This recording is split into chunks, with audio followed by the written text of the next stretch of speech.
Chairman doctor కత్తిమణి Pratap గారి ఆధ్వర్యంలో శ్రీకాకుళం జిల్లా శాఖ కార్యనిర్వాహక సభ్యులు బొమ్మిడి గారు, ఈవి అమల గారు, మిగతా సభ్యులందరికీ కూడా ధన్యవాదాలు తెలియజేస్తున్నాను.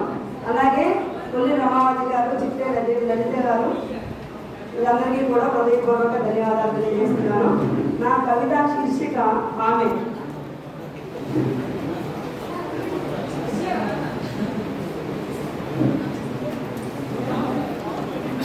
శక్తి స్వరూపిణి ఆమె.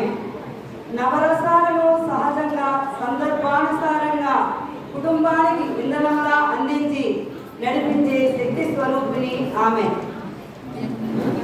సహనాన్ని సాహసంతో ముడివేసి ఆత్మవిశ్వాసము అనే ఆయుధమును వారధగా మలచి ఆశయం అనే మార్గాన్ని ఏర్పరుస్తూ జీవన గమనానికి ఆత్మధైర్యంతో బంగారు బాటలు వేస్తుంది ఆమె.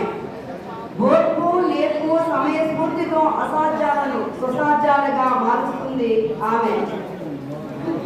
పుట్టింటి వారి పేరును నిలబెట్టే బంగారు తల్లి ఆమె. మెట్టినింటి వారి కీర్తి ప్రతిష్టను పెంపొందించే గృహలక్ష్మి ఆమె. సృష్టికి ప్రతి సృష్టి చేస్తూ భవిష్యత్తుకు బంగారు బాటలు వేసే శ్రీమూర్తి ఆమె. చెల్లిగా, అక్కగా, అమ్మగా ప్రేమానురాగాలు, ఆత్మీయత, ఆప్యాయతలను నిరంతరము అందించే రక్త సంబంధ వృక్షానికి కాచిన అపురూప అమృత ఫలం ఆమె.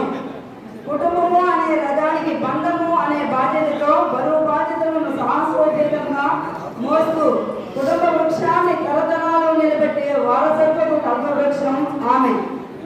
వివిధ రంగాలలో విజయ కేకలను ఎగిరివేస్తున్న ఆమె సాటి, తనతో తనకే పోటీ, ఇలాలో సాటి లేని మేటి ఆమె. ఆమె నిర్వహించే పాత్ర తరతరాల సంస్కృతికి, చరిత్రకి తరగని అక్షయ పాత్ర ఆమె. ఈ అవకాశం ఇచ్చిన పెద్దలందరికీ